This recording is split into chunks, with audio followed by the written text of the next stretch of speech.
your cat just bit you. Not hard, not with aggression, just a quiet, deliberate press of the teeth against your skin. And then they looked at you, completely calm, like nothing happened.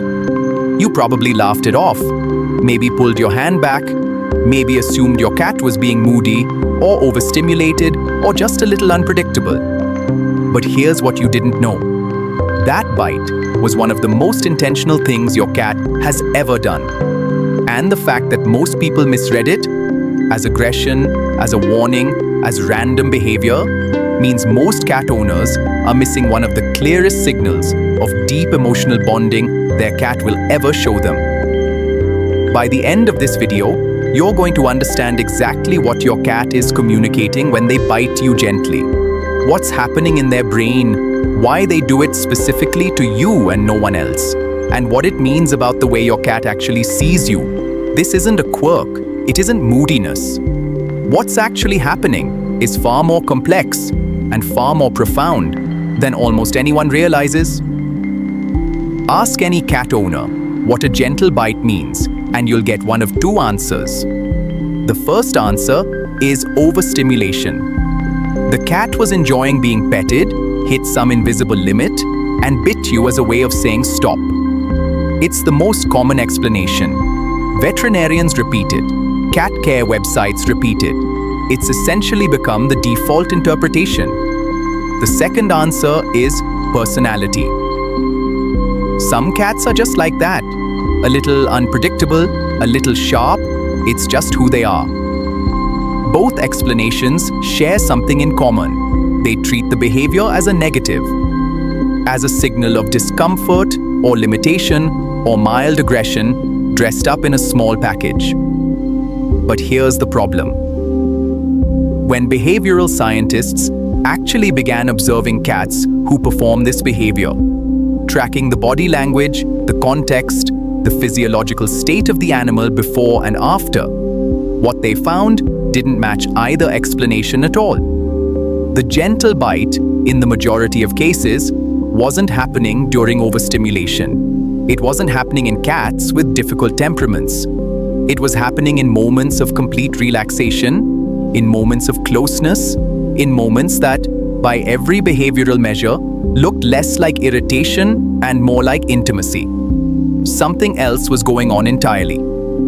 Animal behaviorists gave this behavior a name, the affiliative bite, sometimes called the love bite in popular writing. Though that term, while accurate in spirit, dramatically undersells what's actually happening beneath the surface. Research into domestic feline communication found something that challenged the way most people think about cats entirely. When a cat bites gently in a state of relaxation, body loose, eyes soft, ears forward, often purring, the behavior doesn't register in the same neural and behavioral categories as defensive or predatory biting at all.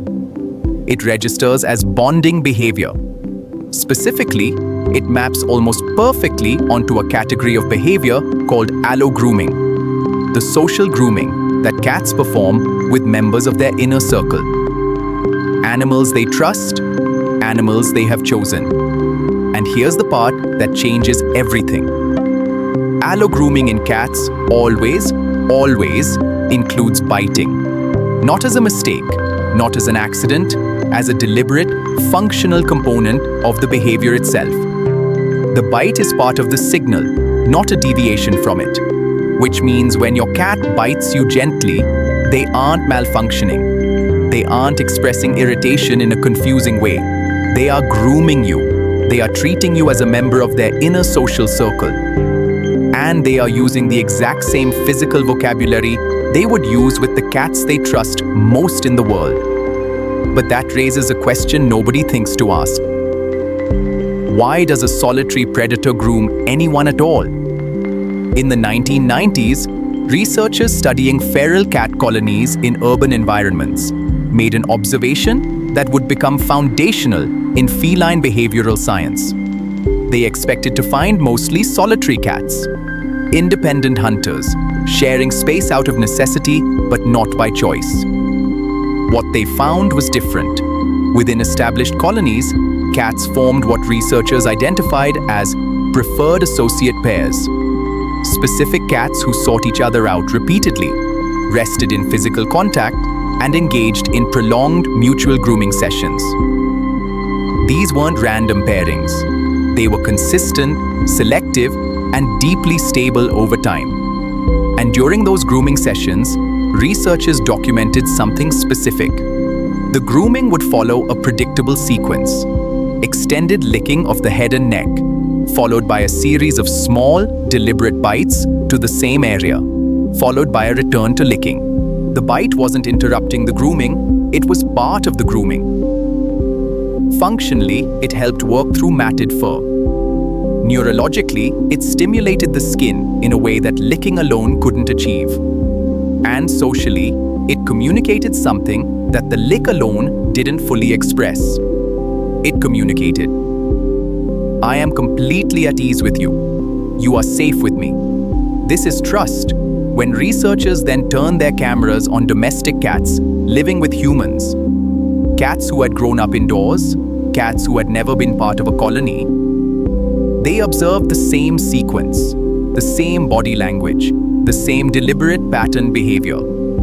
Directed at their owners, your cat isn't confused about what you are. They know you're not a cat. And they're choosing this behavior anyway, because the behavior was never really about species, it was always about the relationship. But here's what the grooming explanation still doesn't account for. The unprovoked bite. You know the one. You're not petting your cat. You're not even looking at them. You're just sitting on the couch reading or working or staring at your phone, and your cat walks across the room, presses their teeth against your hand or your arm or your ankle, holds for just a moment, and walks away. No lead up, no grooming, no petting session that preceded it. It looks in those moments less like grooming and more like a deliberate visit.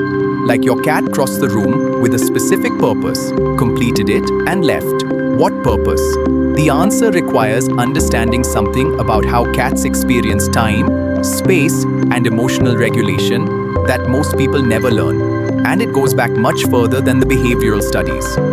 It goes back to the moment cats and humans first made a choice about each other. The domestication of cats is unlike any other animal domestication in history. Dogs were bred, horses were bred, livestock was selectively shaped over generations by deliberate human intervention. We chose what traits we wanted, and we engineered them into the animal over time. Cats chose themselves. Roughly 10,000 years ago, when early agricultural settlements in the ancient Near East began storing grain, those grain stores attracted rodents. And the rodents attracted the wildcats of the Fertile Crescent, a species called Felis libica, the African wildcat. Not because humans lured them, not because humans captured them, because the cats made a calculation. The settlements were resource-rich, the rodents were abundant, and the humans, while large and unpredictable, weren't hunting them. The cats that survived and thrived near those settlements weren't the most aggressive or the most fearful. They were the ones in the middle, the ones who could tolerate human proximity without fleeing. The ones who were, by temperament, curious about, rather than threatened by the strange two-legged creatures nearby. Over thousands of years, those cats didn't just become tolerant of humans, they became attached to them. Not because we bred attachment into them, because the cats who formed attachments had better outcomes, better access to food, better protection, better shelter. Attachment worked. And so, slowly, across thousands of generations, it became part of who domestic cats are. But here's what makes the cat's situation unique among domestic animals. They never lost the other side of themselves. Your cat still has the full neurological and behavioral architecture of a solitary predator. The territory instincts, the independence, the self-sufficiency. All of it is still there, fully intact. Which means that when your cat chooses closeness, when they choose to groom you, to sleep on you, to cross a room for the sole purpose of pressing their teeth gently against your skin, they are making a choice that runs counter to a significant part of their own nature. That choice has a name in behavioral science. It's called a selective bond. And it's the most important thing you can understand about why your cat bites you gently. In 2019, research into feline stress physiology produced a finding that reframed the love bite in a way that nobody fully anticipated. Scientists measuring cortisol levels, the primary stress hormone, in domestic cats found a consistent and significant pattern. When cats engaged in affiliative behaviors with their owners, cortisol dropped measurably and rapidly. The closer the behavior, the more pronounced the effect. And the behaviors that produced the strongest response weren't the passive ones. Not simply resting near a human, not simply being in the same room. The strongest cortisol reductions were associated with active contact behaviors. Rubbing, head bunting, slow blinking, and biting. Gentle, deliberate, affiliative biting. What this means is something that completely reframes the unprovoked bite.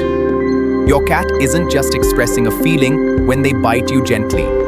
They are actively using the interaction to regulate their own nervous system. They are coming to you the way you might reach for the hand of someone you love when you're anxious. Not because something is wrong, but because contact with you specifically, you, not a stranger, not just any human, brings their stress hormones down. You are not just the recipient of your cat's affection. You are part of the biological system your cat uses to stay calm in the world. Think about what that means for a moment. Your cat has an entire house, warm spots, high perches, dark corners. Every tool a solitary predator uses to manage its environment independently. And when they need to feel steady, they come to you. That is not small. That is not a quirk. That is one of the deepest expressions of trust that any living creature can extend to another. There's a reason this behavior is directed at you and not at the delivery person, not at the neighbor, not at the stranger who came to visit and tried to pet them. Research on feline selective bonding is unambiguous on this point. Cats reserve their deepest affiliative behaviors for a very small number of individuals. Often just one. The slow blink, the headbutt to the face, the grooming, the love bite. These aren't performed for just anyone. They're performed for the person your cat has decided, through months or years of accumulated experience, is safe. Not just physically safe, emotionally safe.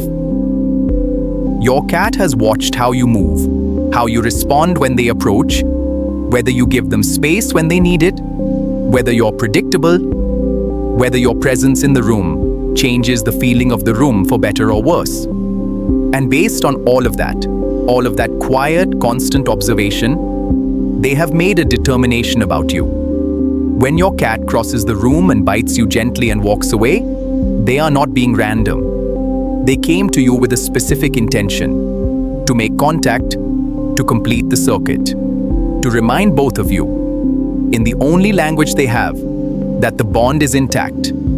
I am safe here. You are mine, I am yours. That is what the bite says. Every time. Here's something most cat owners never think about until it's too late. If your cat has always been a love biter, consistently, predictably, as part of how they interact with you, and that behavior suddenly disappears, pay attention. Not because the absence of biting is dangerous in itself, but because a sudden withdrawal from affiliative behavior is one of the earliest and most consistent indicators that something has shifted in your cat's internal state. Cats in chronic pain reduce physical contact. Not all at once, not dramatically. Gradually, they stop initiating touch. They stop performing grooming behaviors. They become slightly more withdrawn, slightly less interactive, in ways that are easy to miss if you're not watching for them.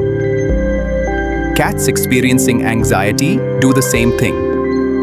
A new pet, a new person in the home, a change in schedule, a smell they don't recognize. Any of these can push a cat toward internal withdrawal that shows up first as a reduction in bonding behaviors. And aging cats follow this pattern as well.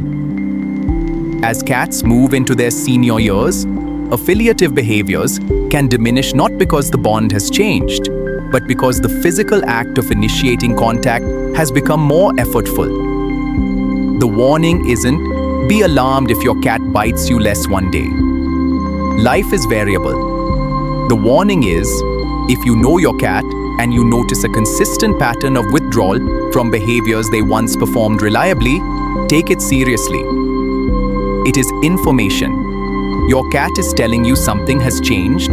They always are. The question is whether you're listening. So the next time your cat walks across the room for no obvious reason, presses their teeth lightly against your hand, holds for just a moment, and looks at you. You know what that is now. It's 10,000 years of a species choosing closeness over solitude. It's the same bite one bonded cat gives to another in a quiet corner of a feral colony. It's a nervous system seeking regulation through the one contact it trusts most. It's a solitary predator, still fully equipped for independence, choosing you anyway. That gentle bite is the most honest thing your cat knows how to say. And it has your name on it. If this video changed the way you understand your cat, even slightly, subscribe. Every week on this channel, we go this deep into the science of what cats are actually doing, and what it reveals about who they are and what they feel. And I want to know, does your cat do this to you? Where do they bite? Your hand, your face, your ankle? And did you always know what it meant? Or did this video just reframe something you'd been misreading for years? Tell me in the comments. I read every single one.